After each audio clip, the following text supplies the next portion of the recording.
Okay, let's start. आगे देखो, इस क्वेश्चन में एफ 60 न्यूटन से ऊपर जा रहा है और ये क्या नाम है, तो ये ब्लॉक्स जो हैं वो ग्राउंड पे हैं, ये बोल दिया है। तो यहाँ से सबसे पहले तो हम लोग टेंशन निकालेंगे। 2t इजिकल टू 60 आ जाएगा, ठीक है। टी 2t इजिकल टू 60 आ जाएगा। टेंशन कितना आ गया, 30 न्यूटन आ गया। अब हम पहले एक्सेलरेशन ए और एक्सेलरेशन बी निकालेंगे अलग अलग। एक्सेलरेशन बी तो ज़ीरो ही होगा क्योंकि ये ब्लॉक ग्राउंड पे ही रह जाएगा, वो नीचे नहीं और जा पाएगा ना, इसलिए। और ये तो ऊपर उठ जाएगा ए वेलोसिटी से। कैसे निकालेंगे, टेंशन मतलब 30 न्यूटन माइनस 20 न्यूटन अपॉन 2 कर देंगे। 5 न्यूटन है, 5 मीटर पर सेकेंड स्क्वायर आ जाएगा। ए निकल गया, ए भी निकल गया। और हमें निकालना क्या है कि अपवर्ड एक्सेलरेशन क्या होगा, मतलब अपवर्ड एक्सेलरेशन निकालना है हमें।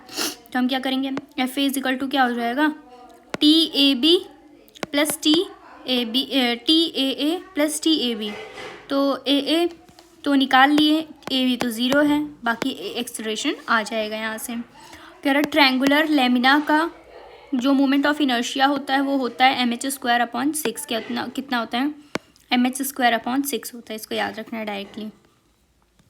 इस क्वेश्चन में बोल रहा है कि चार्ज पार्टिकल है, वो मैग्नेटिक फील्ड बोल रहा है कि मैग्नेटिक फील्ड परपेंडिकुलर है किससे, वेलोसिटी से। इसका मतलब यहाँ पे तो क्या, फोर्स तो प्रेजेंट है, तो फोर्स प्रेजेंट है तब तो वहाँ पे मोमेंटम जो होगा वो तो चेंज ही करेगा, है ना, क्योंकि वहाँ एक्सेलरेशन होगा तो वहाँ वेलोसिटी चेंज होंगी, तो वो तो चेंज होगा, लेकिन जो काइनेटिक एनर्जी होगा वो कांस्टेंट रहेगा, ठीक है। तो यहाँ पे मोमेंटम की मैग्नीट्यूड तो कांस्टेंट रहेगी, लेकिन डायरेक्शन जो होगी वो चेंज होगी।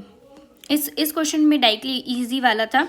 यहाँ से करंट आ रहा है, यहाँ से निकल जा रहा है, बीच में मैग्नेटिक फील्ड क्या हो जाएगा, ज़ीरो हो जाएगा।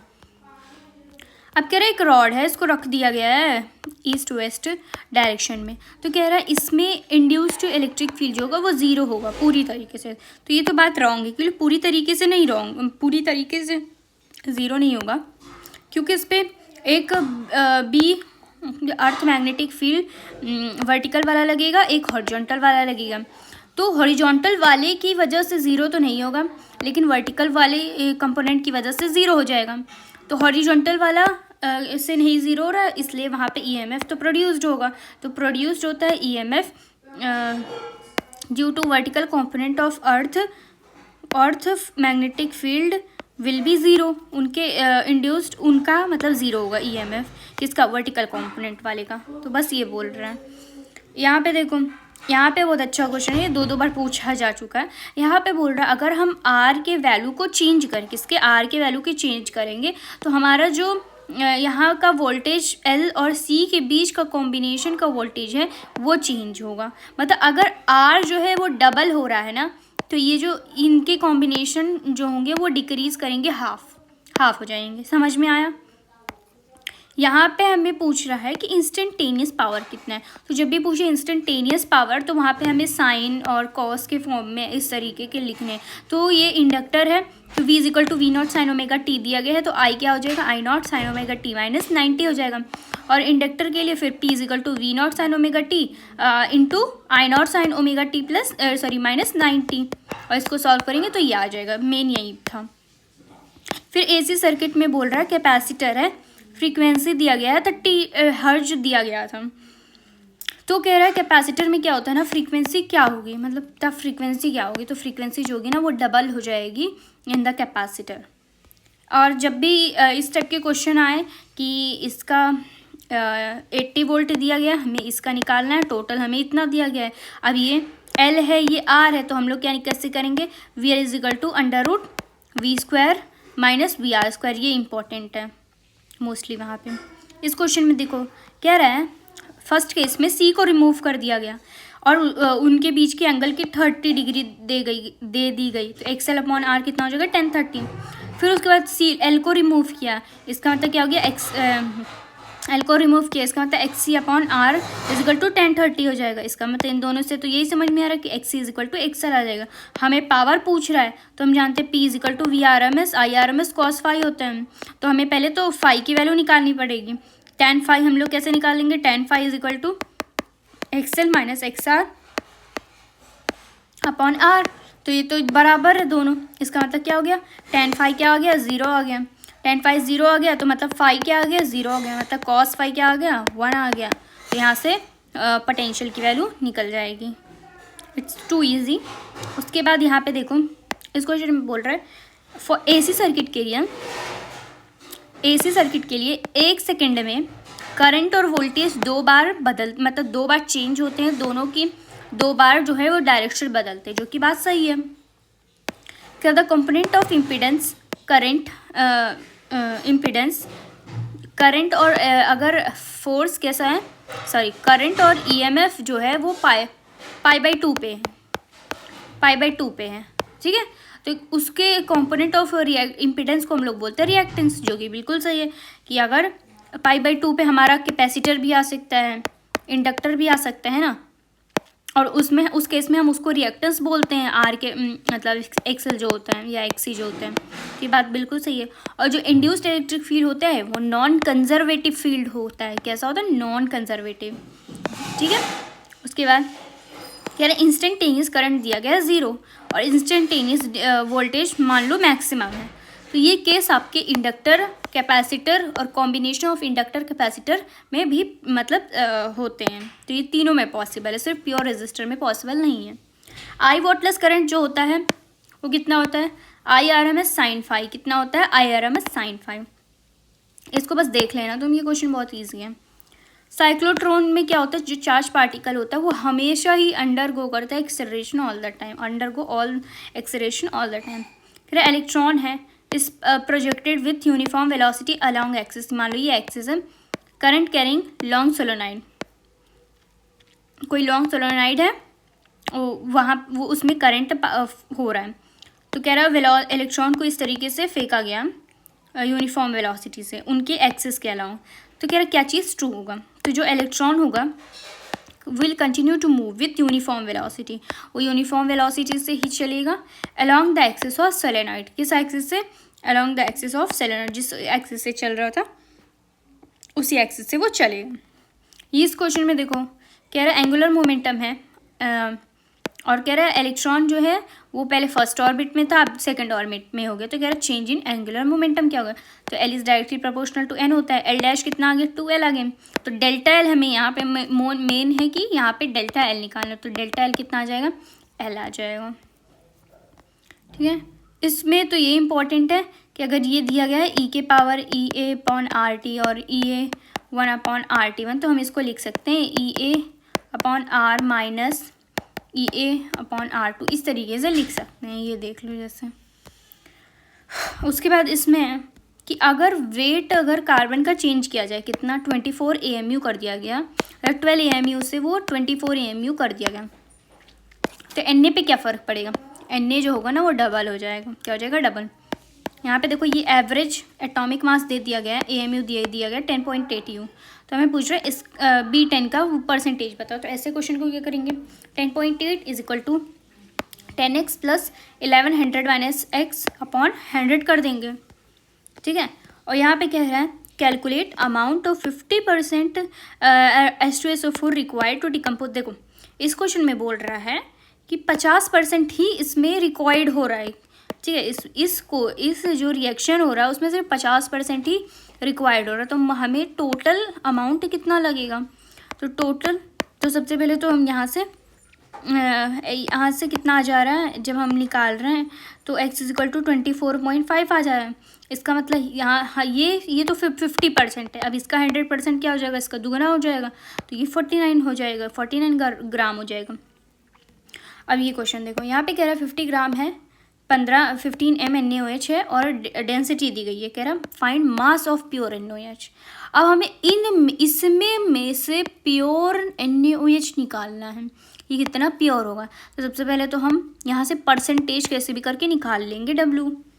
तो हम ये फॉर्मूला तो जानते हैं, M is equal to percentage W into D into 10 upon mass, मतलब M होता है, ठीक है, मतलब वही। तो यहाँ से हम लोग परसेंटेज W निकाल लेंगे, तो हमारा कितना है 60%। इसका मतलब ये 60% इसका आया, तो यहाँ से हम लोग प्योर मास हमें निकालना है, हमें टोटल मास दिया गया है 50 ग्राम, इसमें से हमें प्योर मास निकालना है। तो यह क्या हो जाएगा, m/50 = 60/100 आ जाएगा। m कितना आ जाएगा, 30 ग्राम। ये क्वेश्चन में देखो, ये तो बहुत ईजी है, इसको हम लोग क्या लिख सकते हैं, तुम खुद देखो। इसे लिख सकते हैं dA/dt और ये dV/dt × 2।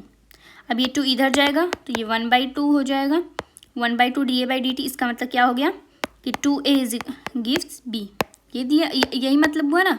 तो x/y क्या आ जाएगा, 2/1 आ जाएगा। इस क्वेश्चन में देखो कह रहे हैं नंबर ऑफ इलेक्ट्रॉन कितने लॉस्ट हुए। अब ये 0 से Fe3O4 में जा रहे हैं, क्या क्या होते हैं Fe3O4 में, +2 एक बार और +3 2 बार, मतलब कितने इलेक्ट्रॉन लॉस्ट हो गए, 8 इलेक्ट्रॉन लॉस्ट हो गए। अगर यहाँ इस लिखा है इस x किलो जूल, तब हम लोग तो डायरेक्टली हम लोग +x लिखेंगे, लेकिन अगर यहाँ पे C+x लिखा हो तो यहाँ पे डेल्टा H कितना हो जाएगा, -6 आ जाएगा। इक्विलिब्रियम पे डेल्टा G 0 होता है, डेल्टा G0 जो होता है वो -RT/ln/K होता है। रिवर्सिबल प्रोसेस में ड्राइविंग फोर्स ज़्यादा होना चाहिए अपोजिंग फोर्स से, ठीक है। स्पॉन्टेनियस में क्या होता है कि वैक्यूम में, spontaneous in vacuum delta G कैसा होगा, नेगेटिव होगा, लेकिन वर्क डन 0 होगा। इस क्वेश्चन में ferric sulphate n factor mostly important, तो Fe+3 Fe पे जा रहा है तो एन फैक्टर कितना आ जाएगा, 3 आ जाएगा। ये तो और ईजी है, यहाँ में दिया गया है फॉर्मेशन, एंथैल्पी ऑफ फॉर्मेशन दी गई है -900 किलो जूल। हमें डिसोसिएशन एनर्जी किसकी निकालनी है, NH की। इसमें कितने NH हैं, 6 बॉन्ड है NH के, इसका मतलब 6 बॉन्ड है NH के, और हमें एक बॉन्ड चाहिए, एक बॉन्ड चाहिए मतलब ये -900 / 6 हो जाएगा, लेकिन ये डिसोसिएशन चाहिए, ये तो हमें फॉर्मेशन का दिया है तो ये प्लस आ जाएगा, ठीक है। ये सब याद रखें। यहाँ पे देखो कह रहा why density of electrolyte in lead storage decrease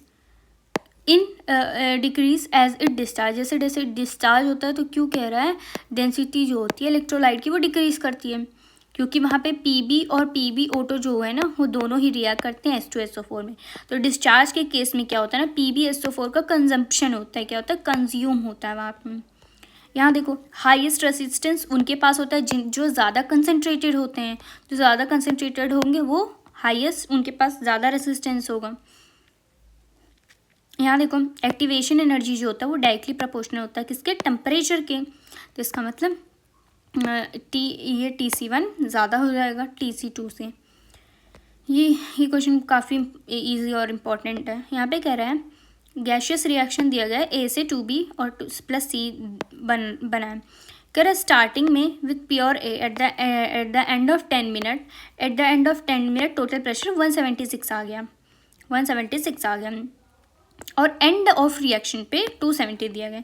end of reaction मतलब इनफाइनाइट पे, अतः कब जब A 0 हो जा रहा है तब हमें दिया गया है कि वो 270 है। इसका मतलब क्या हो गया, देखो T = 10 पे कितना था, Pi - P, ये 2P, ये 2P हो जाएगा, और वहीं T = इन्फिनिटी पे 0 और 2Pi हो जाएगा।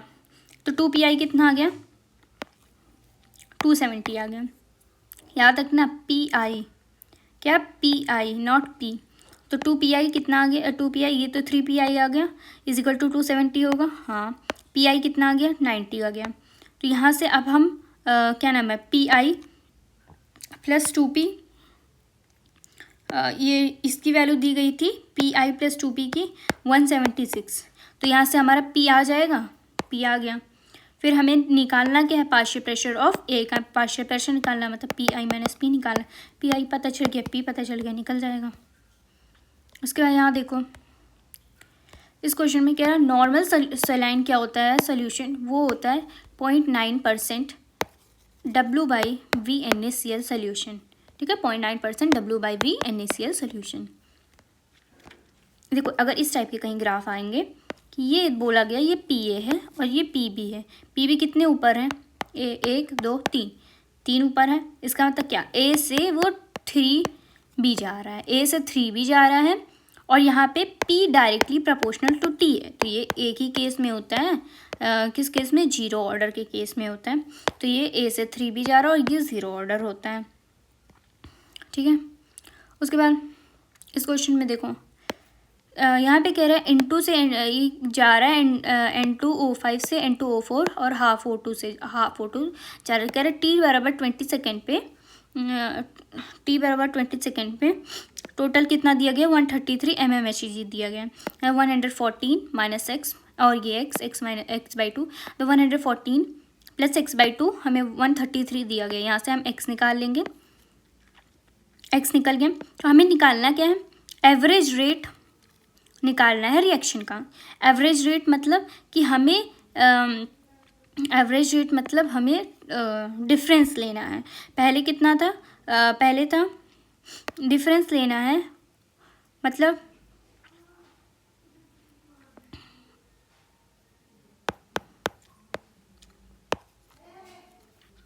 हाँ, तो हमारा ये x आ गया। तो हमें ये डिफरेंस लेना है, यहाँ आ जाएगा 38.20। टाइम कितना दिया गया है, यही कितना 20 सेकेंड। तो यहाँ से ये आ जाएगा।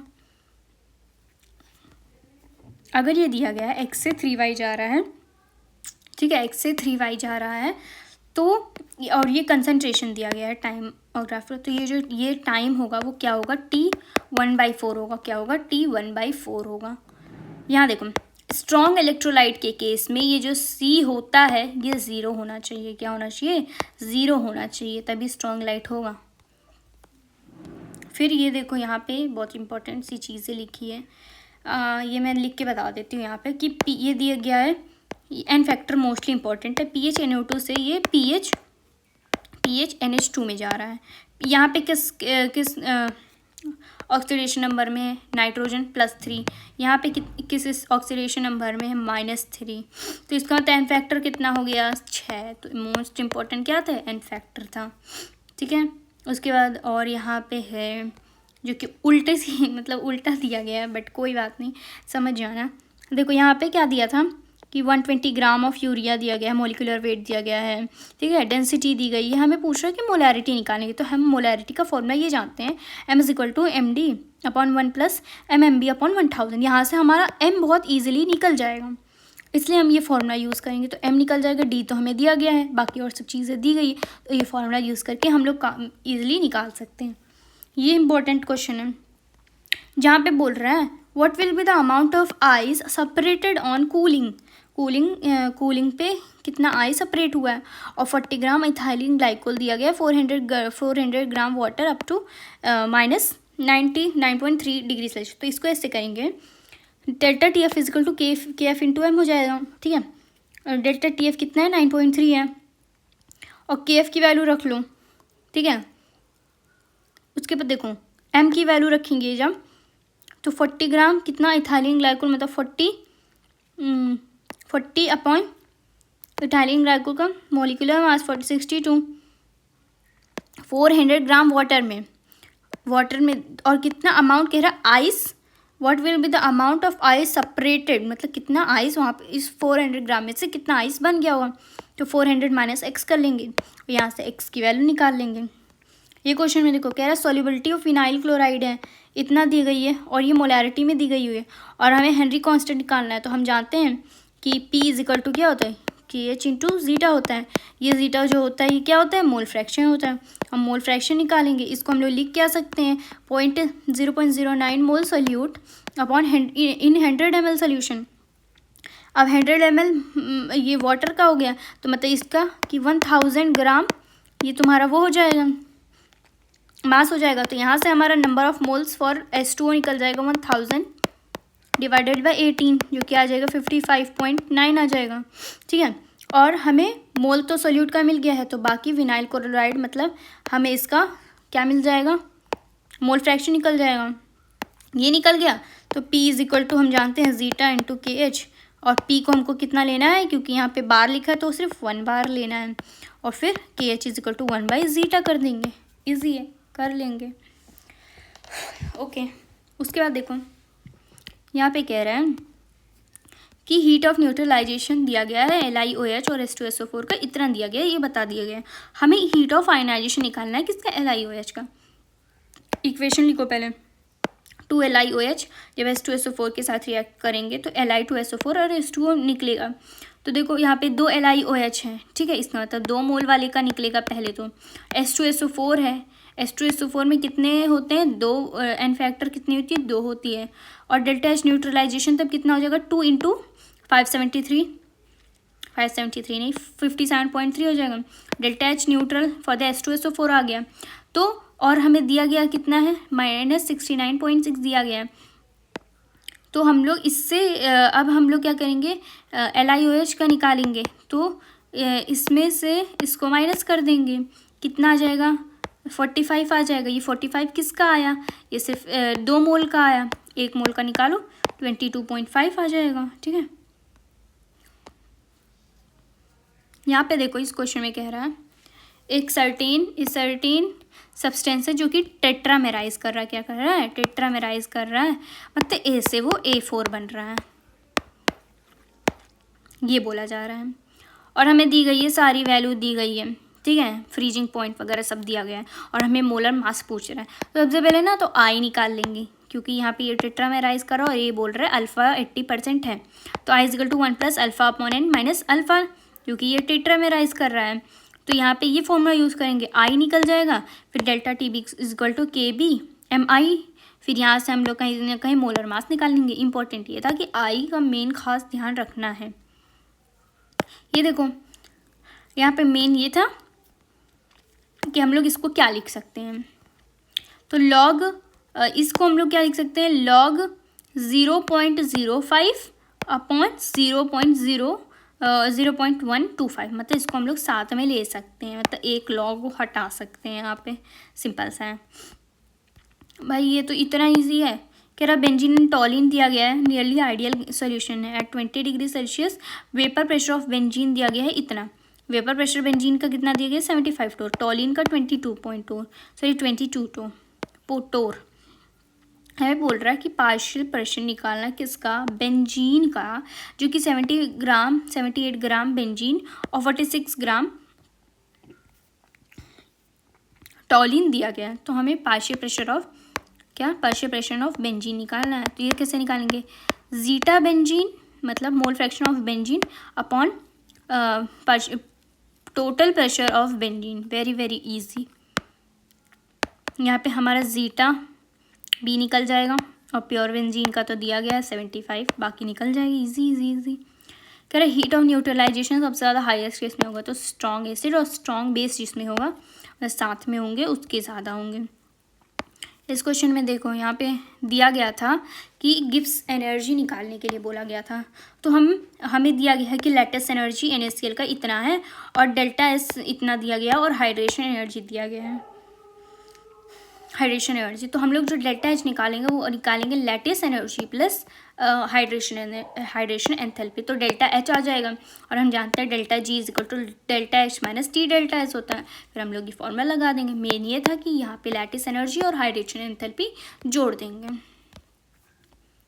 ठीक है। और ये भी क्वेश्चन इंपॉर्टेंट था, जो कि बोला था कि ए सोल्यूशन है X of A and B contain 30 mole % of A, और कह रहा है वेपर फेस में इक्विलिब्रियम में विथ इट्स वेपर, कह रहा है वेपर में वो 40% है, 40% मोल है B में। मतलब क्या, जीटा A हमें दिया गया है 0.3 और ये वेपर फेस में हमें गामा B दिया गया है 0.4, ठीक है। यहाँ से हम गामा B निकला है 0.4, तो गामा A निकल जाएगा 0.6, और यहाँ से जीटा A दिया गया तो जीटा B निकल जाएगा। गामा A क्या होता है, gamma A upon gamma B क्या होता है, P0A zeta A upon P0B zeta B होता है। यहाँ से हम लोग इजीली निकाल लेंगे अपना, ठीक है। यहाँ पे देखो,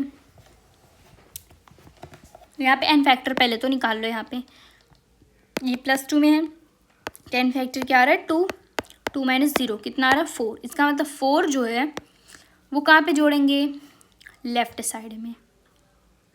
लेफ्ट साइड मतलब इस साइड में, क्योंकि यहीं पे तो है आपका तो इन्हीं को तो न्यूट्रलाइज करने के लिए इधर ही जोड़ेगा, इसलिए यहाँ पे लेफ्ट साइड में। यहाँ पे देखो ये दिया गया है Fe 0.96 ओ हमें निकालना है mole fraction of Fe+2। Very easy. देखो इसको तो पहले वैसे लिख लो, हमें निकालना किसका Fe+2 का निकालना है, तो हम लोग इसको वाले को x मान लेंगे, मतलब 2x plus 0.96 minus x into 3 is equal to 2, क्योंकि इस पर कितना आ रहा है +2 आ रहा है चार्ज, तो ये 2 हो जाएगा। x कितना आ गया 0.88 आ गया, मतलब मोल फ्रैक्शन ऑफ Fe+2 कितना आ गया 0.88 आ गया। टोटल कितना था 0.96 था, ठीक है, मतलब नंबर मोल कितना था टोटल 0.96 था, यहाँ से कितना आ गया 11/2 आ गया। सिंपल। इस क्वेश्चन में देखो कह रहा है इक्विवेलेंट वेट दिया गया है FeS2 इन हाफ रिएक्शन। अब Fe और S का दोनों का ही चेंज हो रहा है और दोनों ही ऑक्सीडेशन कर रहे हैं, तो इसका मतलब अगर सेम कंपाउंड में हैं और ये ऑक्सीडाइज मान लो दोनों कर रहे हैं, तो दोनों का ही जुड़ जाएगा। मान लो एक ऑक्सीडाइज कर रहा है एक रिड्यूस कर रहा है, तो दोनों का माइनस हो जाएगा। तो यहाँ पे Fe का 1 और ये S-2 का 10 आ रहा है, मतलब एन फैक्टर कितना आ जाएगा 11 आ जाएगा। ये देखो ये कह रहा है 2A से 5B जा रहा है और वांट ए फैक्टर हमें पूछा है, जो कि बोला 30% डिसोशिएट हो रहा है। तो I इज इक्वल टू यहाँ पे n की वैल्यू मोस्ट इंपॉर्टेंट है 5/2 होगी, n की वैल्यू इंपॉर्टेंट है 5/2 होगी। यहाँ पे देखो कह रहा 0 ऑर्डर रिएक्शन है और हमें डिसोशिएशन वर्सेस टाइम का ग्राफ बताना है, तो यहाँ डिसोशिएटेड लिखा, इसका मतलब A0 माइनस KT AT का वर्सेस T के बीच का ग्राफ बनाना है, तो क्या होगा स्ट्रेट लाइन वही होगा ये वाला ग्राफ, ठीक है। और यहाँ दिया हुआ है कि हाफ लाइफ पीरियड है for a reaction, initial concentration दिया गया 0.5 और एक का दिया गया 1 दिया गया, और वो भी कितने सेकंड पे, मतलब हाफ लाइफ दिया गया 200 सेकंड 100 सेकंड। ऐसे क्वेश्चन में हम लोग डायरेक्ट लगा देंगे T half is inversely proportional to AN-1 directly. यहाँ क्वेश्चन में देखो इस क्वेश्चन में बोल रहा है हाइड्रोजन परऑक्साइड है as per following reaction, H2O2 है, H2O हाफ O2 में मतलब हो रहा है इसका रिएक्शन है, फर्स्ट ऑर्डर रिएक्शन है, ये भी बता दिया गया है। कह रहा 50 मिनट में कह रहा 50 मिनट में 0.5 से ये 0.125 पहुँच गया है। इसका मतलब इसमें तो 2 हाफ लाइफ लगभग लगी होगी। T हाफ लाइफ कितना आ गया 25 आ गया। T हाफ लाइफ से हम लोग K निकाल लेंगे, K मिल गया। हमें कह रहा when the concentration of H2O2 reaches कितना 0.05 m, तो हमें रेट निकालना है O2 का, मतलब रेट हमें O2 फॉर्मेशन ऑफ O2 का निकालना है, मतलब DO2/dt निकालना है। और जब H2O2 रीच कर जाए 0.05, तो हम लोग रेट निकालेंगे R is equal to K H2O2, ये फर्स्ट ऑर्डर है तो 1 हो जाएगा। तो H2O2 का कितना दिया गया 0.05, ठीक है, उतने पे निकालना है। रेट निकल गया, R निकल गया, तो हम लोग DO2 R निकल गया, तो हम लोग देख रहे हैं यहाँ से कि DO2/dt is equal to R/2 आ रहा है, तो यहाँ से ये निकल जाएगा। इट्स वेरी सिंपल, ये भी बहुत सिंपल है भाई साहब, इट्स वेरी, चलो ठीक है, ज़्यादा नहीं है। Let's start this. देखो मेल्टिंग पॉइंट, जैसे हम जानते हैं melting point directly proportional to symmetry होता है, इसलिए पैरा वाला ज़्यादा होता है एज कम्पेयर टू ऑर्थो वाला। देखो MA3B3 वाले में हम देखे थे GI शो होता है, OI शो नहीं होता है। क्यों OI शो नहीं होता है? क्योंकि वहाँ पे सिमेट्री जो होती है वहाँ पे प्रेजेंट नहीं होती है, यही बोल रहे हैं वहाँ पे। उसके बाद ये वाला क्वेश्चन देखो, यहाँ पे ये बता दिया गया कि C1 जो है 3/4 K C0 है और C2 जो है C0/4 है, ये बोल दिया गया। दिख रहा है ना यहाँ पे, ये पैरेलल में है। कैसे हैं? पैरेलल में क्या होता है, पैरेलल में ये लोग ऐड हो जाते हैं, तो यहाँ ऐड हो जाएंगे डायरेक्टली। ओके, ये क्वेश्चन देखो, यहाँ बोल रहा है डाइपोल है,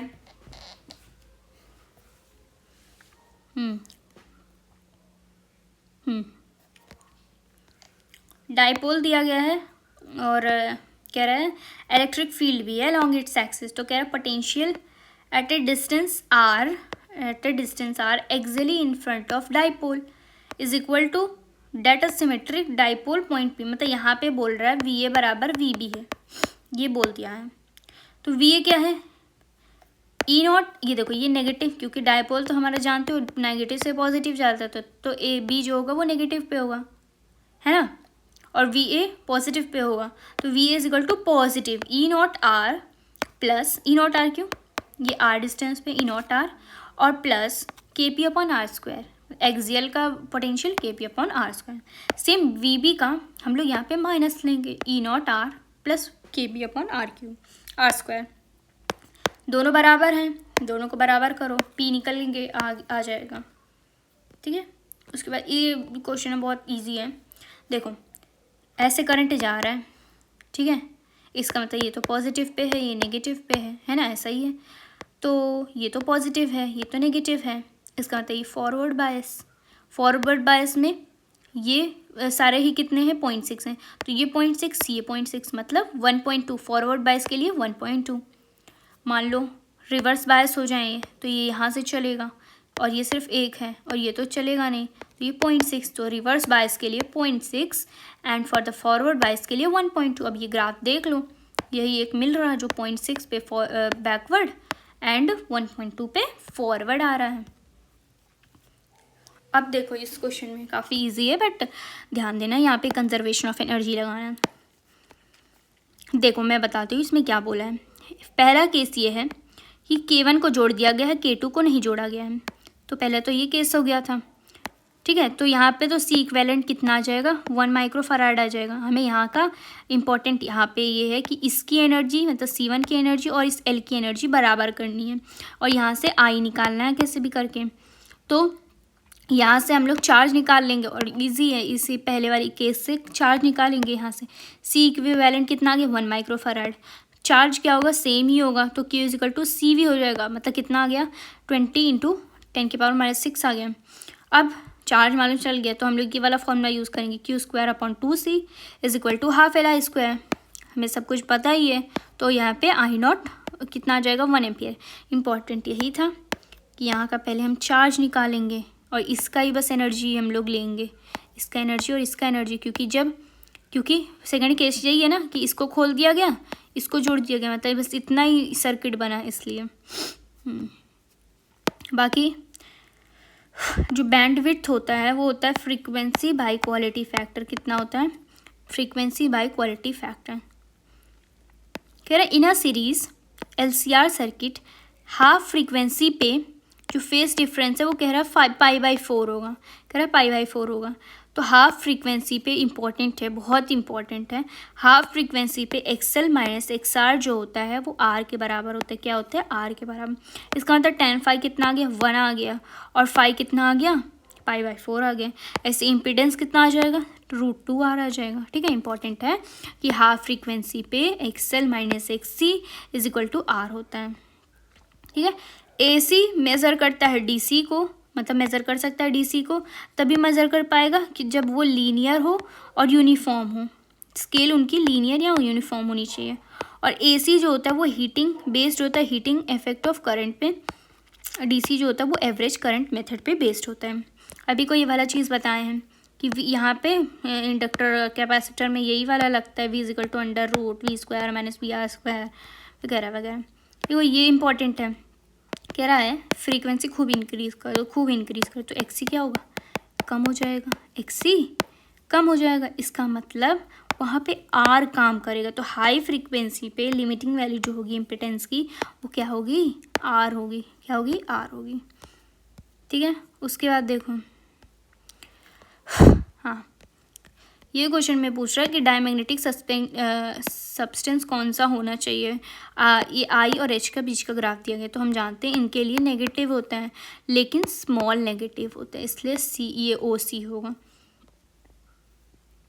एनर्जी का फॉर्मूला यहाँ पे होता है volume into area into frequency into time. क्या होता है, वॉल्यूम, एरिया, फ्रीक्वेंसी, टाइम। यहाँ याद रखना है फ्रीक्वेंसी और टाइम दोनों ही अलग अलग दी रहती हैं, बहुत इंपॉर्टेंट है। यहाँ टॉर्क जो होता है वो एरिया के डायरेक्टली प्रोपोर्शनल होता है, जो कि इजी है बहुत ज़्यादा। यहाँ पे दिया गया था वर्चुअल वैल्यू, मतलब हमें दिया गया है VRMS, और हमें दिया गया है मैक्सिमम वर्चुअल करंट। जहाँ पे भी वर्चुअल वर्ड है इसका मतलब IRMS हमें दिया गया है। तो VRMS दिया गया है और IRMS दिया गया है। तो हम यहाँ पे क्या निकालेंगे,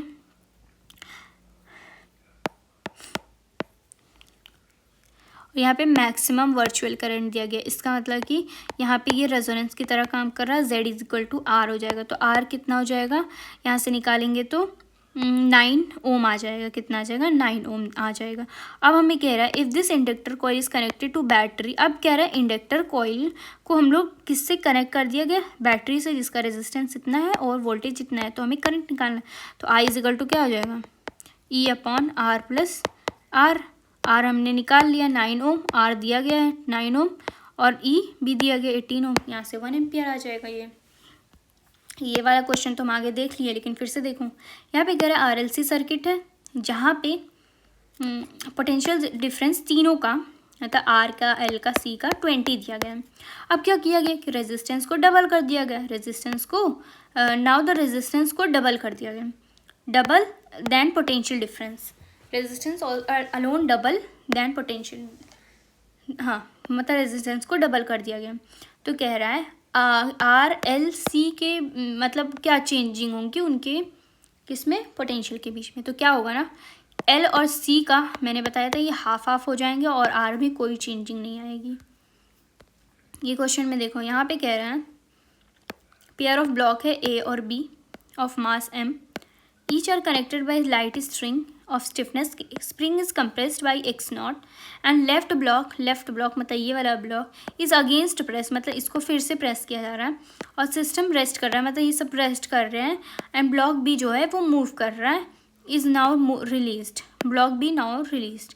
तो इम्पल्स हमें निकालना है किसका, इम्पल्स ऑन ब्लॉक ए। इस ब्लॉक ए पे हमें इम्पल्स निकालना है। तो यहाँ पे क्या करेंगे, half k x square is equal to half MVA के स्क्वायर, क्योंकि यही तो मूव कर रहा था कि यहाँ पे लेफ्ट ब्लॉक प्रेस किया गया यहाँ पे, इसी वजह से ये हो जाएगा। V हमारा निकल गया तो हमें PA मतलब MVA निकालना है, तो M under root K by M x not हो जाएगा। ठीक है, उसके बाद ये जो कि लास्ट है यहाँ पे तो कह रहा है ये रिएक्शन कर रहा है CH3I के साथ और भी एक्सेस में। यहाँ पे तो टर्शरी वाला बनेगा, देखो यहाँ टर्शरी वाला ये बन गया। फिर कह रहा है ये AgOH और ये बोल रहा है AgOH और हीट के साथ रिएक्ट कर रहा है। अब भाई हीट दे दिया गया, हीट यहीं भी दे दिया जाए, उनको अल्कीन बना दो, यहाँ अल्कीन बन जाएगा और ये अलग अलग हो जाएगा। बेंजोलाइजेशन रिएक्शन ऑफ NH2 ग्रुप को हम लोग बोलते हैं स्कॉट एंड बाउमैन रिएक्शन बोलते हैं। फिर मैक्सिमम बॉइलिंग पॉइंट किसका होगा, एसीटोन का होगा। यहाँ पे भी याद रखना है बॉइलिंग पॉइंट कीटोन का ज़्यादा होता है as compare to aldehyde. Aniline कह रहा है गैब्रियल थैलेमाइड से नहीं बन पाएगा, क्यों, क्योंकि वो SN2 reaction, aryl halide do not undergo SN2 reaction, क्योंकि एनालीन मतलब वो अराइल है, इसी वजह से वो SN2 नहीं जाएगा।